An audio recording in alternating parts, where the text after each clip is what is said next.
ప్రస్తుత విద్యార్థులను చూస్తుంటే మీకు ఆందోళన కలిగించినటువంటి విషయాలు ఏంటి? ఆందోళన కాకుండా ఏంటంటే నాకు ఎక్కువ బాధ అండి. ఎందుకంటే నేను చదువుకున్నప్పుడు కాబట్టి ఆ చైల్డ్హుడ్ లో చదువుకున్నప్పుడు అంటే maybe up to 10th class also సాయంత్రం 6:30కి భోజనం చేసేవారు.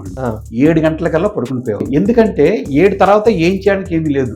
అందుకే 7 గంటలకు పడుకుని పోయేవారు. తర్వాత మనం ఎంతకాలం పడుకుంటాం? 8 గంటలు పడుకుంటాం. జనరల్ గా 4 o'clock కల్లా మళ్ళీ లేచిపోవడం, మళ్ళీ చదువుకోవడం. కానీ ఇప్పుడు ఏంటంటే చాలా మాట ఎందుకంటే యువతకి నేను ఎందుకంటే బాధపడుతున్నాను ఆయన విద్యామని అంటే వాళ్ళని డిస్టర్బ్ చేయడానికి చాలా ఉన్నాయి. ఈ మొబైల్ ఫోన్స్ అనుకోండి, టీవీస్ అనుకోండి, ఇంటర్నెట్ అనుకోండి, మెనీ థింగ్స్ ఆర్ దేర్. దీంతో పాటు ఇంకేంటంటే చాలా మంది ఏంటంటే యువతని పాడు చేసేయడానికి రకరకాల బిజినెస్ గా సపోజ్ వాళ్ళకి ఒక డ్రగ్స్ అలవాటు, ఆన్లైన్ బెట్టింగ్ చేయడం, ఇలాంటివన్నీ కూడా అంటే వాళ్ళు చాలా ఇబ్బందులు పడుతున్నారు. ఇవన్నీ కూడాను వాళ్ళు కంట్రోల్ చేయగలిగితే మన యువత బాగా ఉండడానికి అయితే అవకాశం. డ్రగ్స్ ను అరికట్టడం కోసం మనం ఏం చేయగలుగుతాం? ఒకటండి, ఓన్లీ థింగ్ ఏంటంటే ఫస్ట్ లో ఏంటంటే చాలా చిన్నప్పుడు మనకు క్యూరియాసిటీ చాలా ఉంటుంది. ఫర్ ఎగ్జాంపుల్ ఈ రూమ్ లో ఒక చిన్న పిల్లాడు సపోజ్ 3 years పిల్లాడిని ఎవరన్నా వదిలిస్తాం అనుకోండి, ఇంకా అది లాగడం ఇది లాగడం మైక్ లాగడం లాగా అన్ని చేస్తుంటారు. అవును, మీకు నాకు కూడా ఏంటంటే ఆ కుతూహలము ఉండేది. మనం పెద్ద అవుతున్న కొద్ది అవి చేయొచ్చు చేయకూడదని తెలుస్తుంది. ఏం చేస్తున్నారంటేనండి ఈ డ్రగ్స్ అన్నవారంటే కుతూహలం సృష్టించడానికి చెప్పాలంటే ఒక డ్రగ్ మాఫియా అనుకోండి, అంటే ఒక బిజినెస్ గా కన్వర్ట్ చేసేనంటే పిల్లలకి ఏంటంటే ముందు అలవాటు చేయడం,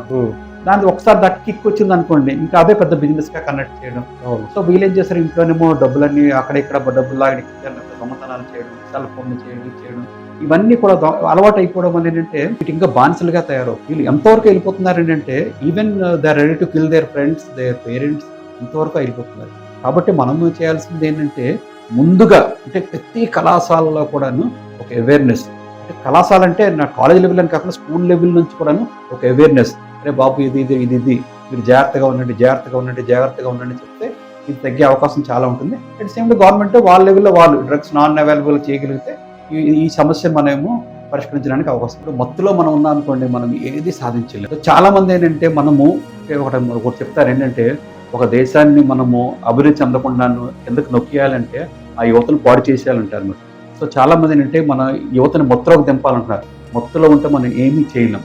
సో మనం ఏంటంటే ఒక అవేర్నెస్ తెచ్చుకొని మనం మొత్తు వీడితే ఆ మొత్తు లేకుండా అది డ్రగ్స్ అని కాదు, లేకపోతే వైన్ అని కాదు, ఏదైనా మొత్తు అన్ని అటువైపు ముందు వెళ్లకుండా ఉంటే చాలు. వెళ్ళిన తర్వాత రావడం చాలా కష్టము, కానీ మొత్తు వీడితే మాత్రం మనం అభివృద్ధి చెందే అవకాశం చాలా ఎక్కువ.